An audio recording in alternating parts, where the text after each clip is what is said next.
Alfredo Di Stéfano is, without a doubt, one of the greatest football players in history.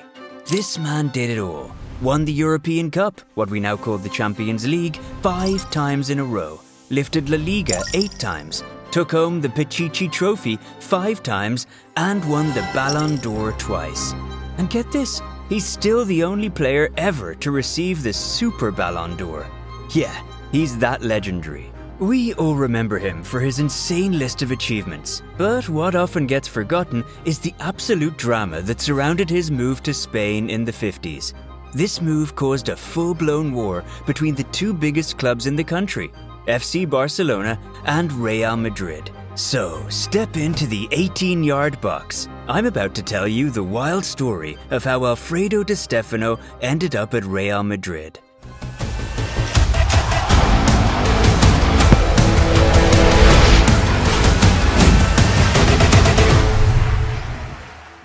Back in 1952, Real Madrid organized a friendly tournament to celebrate their 50th anniversary.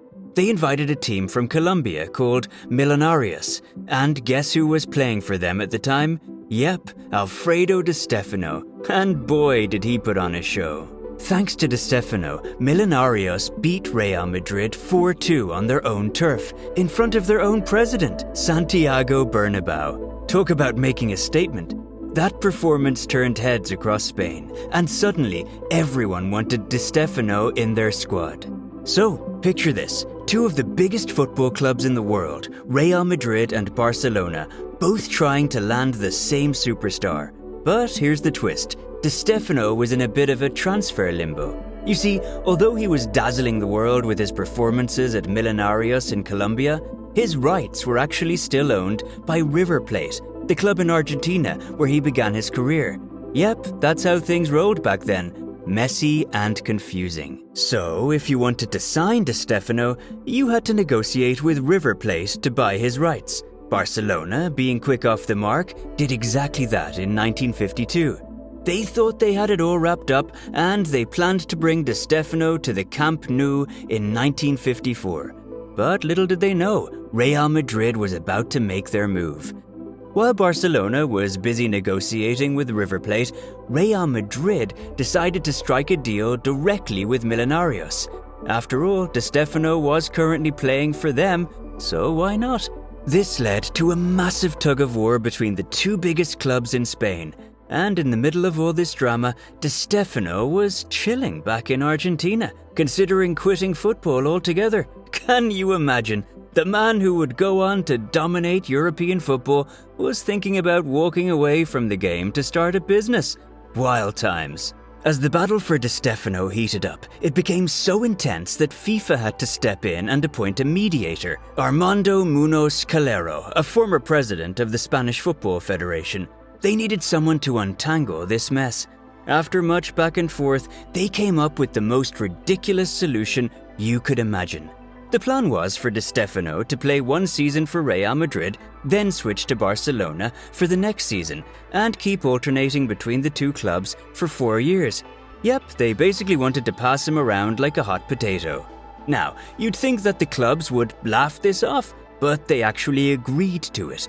Both Real Madrid and Barcelona were on board with this crazy plan, and it looked like this is how things would play out. But then, sanity prevailed. Barcelona fans were outraged by this ridiculous arrangement, and they let their president, Enrique Martí Corretto, know exactly how they felt. The pressure was so intense that Martí Corretto stepped down in September 1953, less than a year after taking the job. But before he left, his final act was to sell Barcelona's half share of Di Stéfano's rights to Real Madrid. This meant that, instead of the absurd alternating seasons deal, Di Stéfano signed a 4-year contract with Real Madrid. After a 7-month break from football, he joined Los Blancos in September 1953. Real Madrid was so keen on Di Stéfano that they paid him double the bonus they gave his teammates. In fact, he was costing the club 40% of their annual revenue back then. It was a huge gamble, but it paid off in a big way. Just hours after Barcelona sold their rights to Di Stéfano, he played in his first Clásico and scored twice in a 5-0 thrashing of the Blaugranas. Talk about making an impact. In his first season in Spain, Di Stéfano helped Real Madrid win La Liga for the first time in 21 years, and he finished as the top scorer. He was just getting started. The following season, he helped Real Madrid defend their title, which earned them a spot in the inaugural European Cup. Di Stéfano scored 5 goals in that tournament, including one in the final, helping Real Madrid win the first ever European Cup. And he barely missed out on winning the first ever Ballon d'Or, finishing just 3 votes behind the winner.